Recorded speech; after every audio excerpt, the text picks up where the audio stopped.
Ça va? Oh, je suis fatiguée, je reviens de la carte blanche de Paris 3. C'était génial, tu vois, il y avait un open micro, mais en rentrant, il y a un mec qui m'a suivi dans le métro.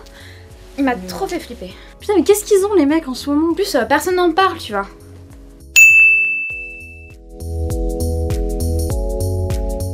Ça m'évoque, je sais pas, une jeune fille qui passe dans la rue et qui se fait aguicher par un mec de manière plus ou moins insultante ou pas? Le harcèlement de rue, de plus en plus aujourd'hui, il est autant verbal que physique, ce qui pose de plus en plus le problème du respect de la femme et de sa place dans la société. On a découvert que c'était énorme, enfin je sais pas, c'est quoi, 9 femmes sur 10 qui ont déjà été... 100% des femmes? Ok, bon bah voilà, 100% des femmes qui ont été victimes de ça. Je pense qu'on en parle de plus en plus, mais pendant longtemps ça a été tabou.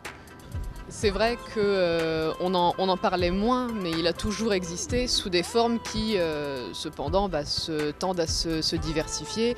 Alors, Paytachnek, c'est ouvert depuis août 2013. En fait, à l'époque, il y avait un buzz autour de la vidéo de Sophie Peters en Belgique, qui avait filmé en caméra cachée les réflexions que les hommes lui faisaient dans la rue. J'allais prendre le train, j'étais sur le quai de la gare, et en fait, j'ai voulu passer... pour aller dans ma direction et je me suis fait encercler par une dizaine de mecs. Métro, moi ça m'est déjà arrivé qu'un homme, je m'en rappelle, j'étais en 3e, il y avait un homme, il a commencé à me toucher. Du coup, j'ai retenu mes larmes et j'ai couru en cours, on parlait à mon CPE. Et en fait, ils m'ont tous bloqué le passage et ils ont commencé à me faire des trucs genre... viens là. Je sais que y a un mec qui est parti en prison, donc du coup je suis bien débarrassée de lui, qui m'a harcelée pendant 6 mois. Savoir qu'il savait exactement quel trajet je faisais. J'ai retiré mes écouteurs, j'étais un petit peu... je savais trop pas quoi faire. Et au final, j'ai tracé ma route et ils m'ont laissé filer, mais j'ai flippé après pendant 1 heure, j'étais vraiment pas bien. J'étais au bord des larmes, je savais plus quoi faire parce qu'en plus j'étais toute seule et ils étaient pas très loin de moi. J'ai dû prendre le même train qu'eux après. Il lâchait tous ses potes pour venir foncer, il me disait comment ça va, moi tu sais, je trouve que t'es très belle, tu sais, t'es pas grosse, t'es pas moche, t'as des courbes, moi j'aime bien les courbes comme t'as, moi je te respecte, je te respecte. Mais par contre, franchement, y a moyen que tu viennes dans mon hôtel, je te paye des clopes, je te paye ce que tu veux. Ouais, ça m'agace. Parce qu'en plus, je me sens pas apte à réagir, je me sens pas apte à répondre. Moi j'aime beaucoup et je l'ai déjà fait, c'est un type vous met la main aux fesses dans le métro, vous prenez sa main, vous levez la main en disant elle est à qui cette main? Je l'ai trouvée sur mon cul. 40 ans. J'en ai 20. Après, c'est malheureux, mais ça devient presque une habitude, donc on n'en est pas spécialement marqué, et c'est malheureux, mais... Le gars était typé blanc, avec ses petites... habillé très bien, et vraiment, je pense pas que c'est une image ou un stéréotype, ce genre de personnes. Elles sont pas stéréotypées. L'idée, c'était de collecter tout ce qu'on entend dans la rue et de le géolocaliser à chaque fois pour prouver que ça se passe pas que dans les quartiers dits populaires ou dans les quartiers à forte concentration musulmane. Avec tous les réseaux sociaux, avec Tinder, avec tous les trucs de rencontres, avec cette espèce d'émancipation féminine qu'on a au XXIe siècle, mais en même temps toute la culture du prince charmant, de l'amour qui va nous tomber dessus, etc. Est-ce que nous aussi, quand on marche dans la rue, on n'a pas envie finalement qu'il y ait un mec qui vienne et qu'on ait un coup de foudre et qu'on parle En même temps, je peux comprendre du coup, parce qu'il y a tout le contexte derrière où elles ont l'habitude d'être embêtées, on va dire, mais c'est dommage parce que du coup, il y en a beaucoup qui n'arrivent plus à faire la part des choses. J'ai eu mes larmes et j'ai couru en cours, on parlait à mon CPE. On allait porter plainte, ça servait à rien. Un gros obstacle qui se pose pour toutes les femmes, toutes les victimes, pas que les femmes, toutes les victimes qui voudraient se défendre, c'est la difficulté de porter plainte et déjà d'arriver au commissariat et d'être pris au sérieux, puis ensuite la difficulté de suivre l'affaire, de s'équiper d'un avocat, de connaître ses droits et ses possibilités et de savoir qu'on s'engage dans quelque chose de très long qui potentiellement n'aboutira à rien.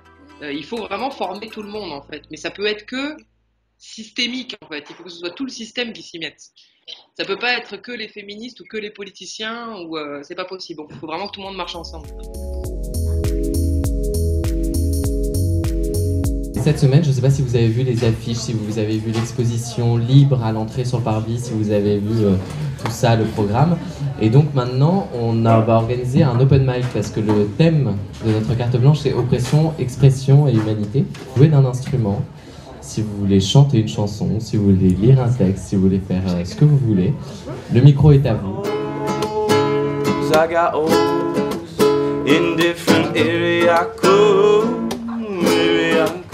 Dans les informations, dans la presse, on nous indique pas tout forcément et il y a un point de vue là-dedans, dans tout ce qui se passe dans la presse. C'est pas... Ma vie perd son sens au fur et à mesure qu'elle avance. Ma vie perd son fond au fur et à mesure sans raison.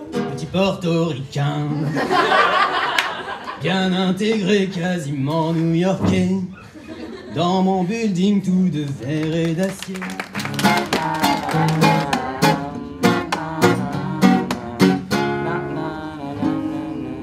Il y a des salauds qui pillent le cœur des femmes et des femmes qui ne savent plus trop d'où l'amour tire son charme. Papillons de fleur en fleur, d'amour en amour de cœur. Ceux qui n'ont qu'une étoile ou ceux qui brûlent leur voile.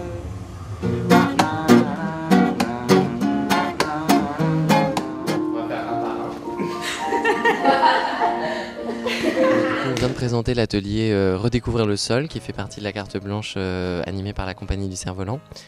En fait, l'idée c'est que nous, dans notre création cette année, avec le Diable en Partage, on va travailler sur le sol, beaucoup par rapport à la scénographie, pour changer un peu des ameublements habituels qu'on peut retrouver dans des scénographies un peu plus classiques. Du coup là on a voulu voir à travers cet atelier en quoi le sol, le contact vraiment avec des sols différents pouvait provoquer un changement d'émotion ou un changement d'idées dans les improvisations des comédiens, dans leurs personnages, dans leur évolution.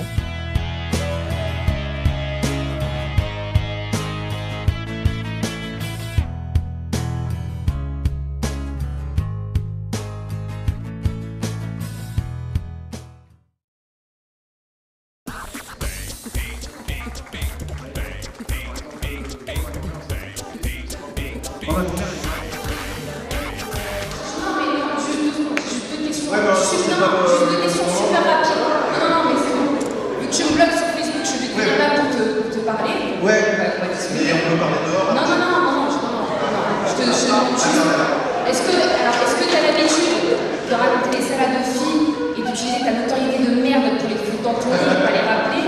Non mais ça te fait rigoler, moi ça me fait pas marrer. Non, non, mais... Attends, ah oui, un dernier truc, un dernier truc. Tu l'as dit à ton pote, à Ludovic, ce que tu m'as dit? Est-ce que tu lui as dit ou pas? Comme quoi, non mais comme quoi, c'est toi qui devrais être au cinéma et pas lui, que c'était juste un effet de mode selon toi. Tu lui as dit ça? Tu t'es pas Ludovic de ça? T'es au courant ou pas?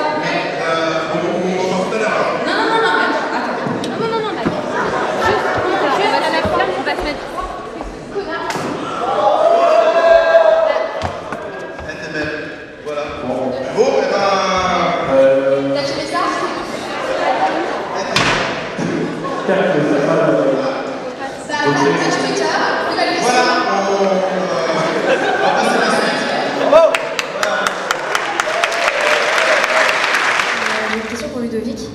Tu dis souvent que tu aimes bien les jeunes filles dans tes vidéos. Moi j'ai 16 ans. Je veux savoir si c'était, c'est un personnage que tu te crées ou s'il y a quelque chose de vrai un peu là-dedans.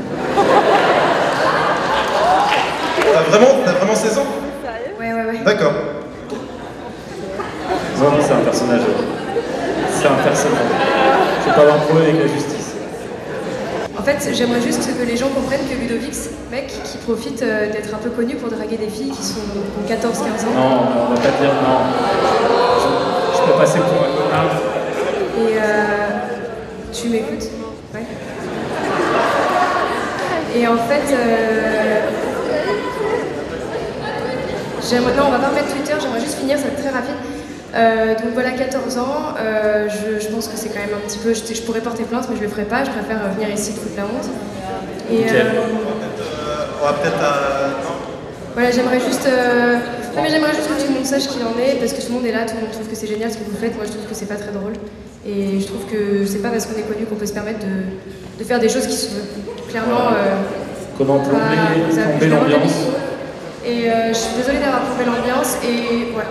Non, et juste, oui, Ludovic, je pense que on devrait vraiment te couper les couilles en fait. On va plutôt couper ton micro. On met la page Twitter, on va voir si machin, la chaise là, je commençais à écrire. Excusez-nous, enfin moi ça me... Bon, bonne soirée à tous. On peut répondre aux questions page Twitter. Désolé pour les autres, mais là j'ai l'impression que... Non, mais j'ai l'impression que c'est un piège. Genre, troisième, je sais pas, s'il y a des trucs perso, vous envoyez... Enfin, vous faites pas ça en public, vous envoyez des... Non mais désolé pour les autres.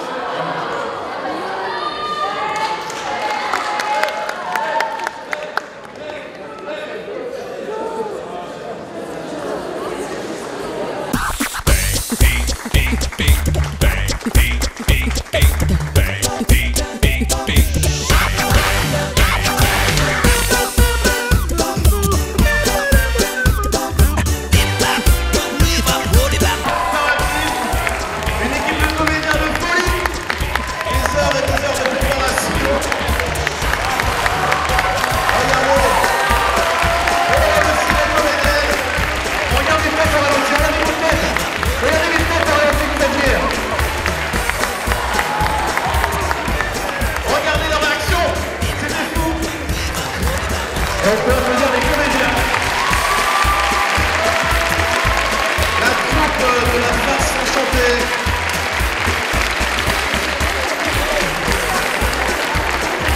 Et la question. Comment ça s'est passé là-bas? Comment t'as appréhendé? Franchement, oui. Je crois que t'es une marque en plus. Je suis désolée. Alors, est-ce que vous y avez cru? Moi, franchement, attends, Greg, avant de prendre les avis, quand elle a commencé à parler,